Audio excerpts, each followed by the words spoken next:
നമസ്കാരം. പ്രധാന വാർത്തകൾ.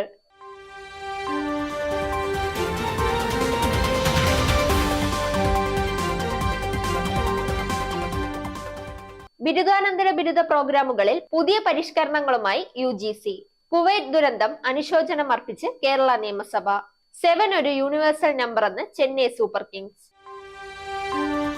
വാർത്തകൾ വിശദമായി. ബിരുദാനന്തര പ്രോഗ്രാമുകൾക്കായി പുതിയ പാഠ്യപദ്ധതി ക്രെഡിറ്റ് ചട്ടക്കൂട് UGC പ്രസിദ്ധീകരിച്ചു.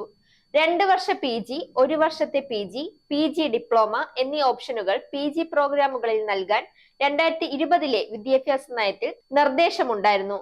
ഇതോടൊപ്പം തന്നെ 2 വർഷ PG പ്രോഗ്രാമുകളിൽ 1 വർഷം കഴിഞ്ഞ് എക്സിറ്റ് ഓപ്ഷൻ ഒരുക്കാനും നിർദ്ദേശിച്ചിരുന്നു. അതിന്റെ അടിസ്ഥാനത്തിൽ പുതിയ പരിഷ്കരണം UGCയുടെ ഔദ്യോഗിക വെബ്സൈറ്റ് പുതിയ മാറ്റങ്ങൾ വ്യക്തമാക്കിയിട്ടുണ്ട്. ഇതോടൊപ്പം എക്സിൽ പോസ്റ്റും പങ്കിട്ടിട്ടുണ്ട്. കുവൈറ്റ് ദുരന്തത്തിൽ മരണമടഞ്ഞവർക്ക് അനുശോചനം അർപ്പിച്ച് കേരള നിയമസഭ. 46 ഇന്ത്യക്കാർ മരണപ്പെട്ടു. മരണമടഞ്ഞ കുടുംബങ്ങൾക്ക് സംസ്ഥാന സർക്കാർ 5 ലക്ഷം രൂപ നൽകുന്നുണ്ട്. അപകടത്തിൽപ്പെട്ടവർക്ക് സാധ്യമായ എല്ലാ സഹായവും ലഭ്യമാക്കുമെന്ന് അനുശോചനത്തിൽ സ്പീക്കർ MN ഷംസീർ പറഞ്ഞു. ഇനി കായിക വാർത്ത. യൂറോ കപ്പിൽ ആദ്യ മത്സരത്തിനിറങ്ങിയ റൊണാൾഡോയുടെ പോർച്ചുഗൽ ചെക്ക് റിപ്പബ്ലിക്കിനെതിരെ ജയം സ്വന്തമാക്കിയപ്പോൾ മുഴങ്ങിക്കേട്ട മറ്റൊരു പേര് MS ധോണിയുടേതാണ്.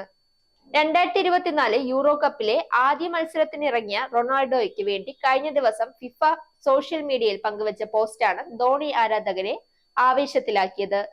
തല ഫോർ എ സീസൺ എന്ന ക്യാപ്ഷനോടെയാണ് ഫിഫ പോർച്ചുഗലിന്റെ മത്സരത്തിന് മുമ്പ് റൊണാൾഡോയുടെ ചിത്രം പങ്കുവച്ചത്. തല എന്നത് ധോണിയെ ചെന്നൈ ആരാധകർ സ്നേഹത്തോടെ വിളിക്കുന്ന പേരാണെന്ന് എല്ലാവർക്കും അറിയാവുന്നത് കൊണ്ട് തന്നെ ഫിഫയുടെ ഈ പോസ്റ്റ് സോഷ്യൽ മീഡിയ ഏറ്റെടുത്തു. 7 എന്നത് യൂണിവേഴ്സൽ നമ്പർ ആണെന്ന് ചെന്നൈ സൂപ്പർ കിങ്സ് ഈ ചിത്രത്തിന് നൽകിയ കമന്റ്.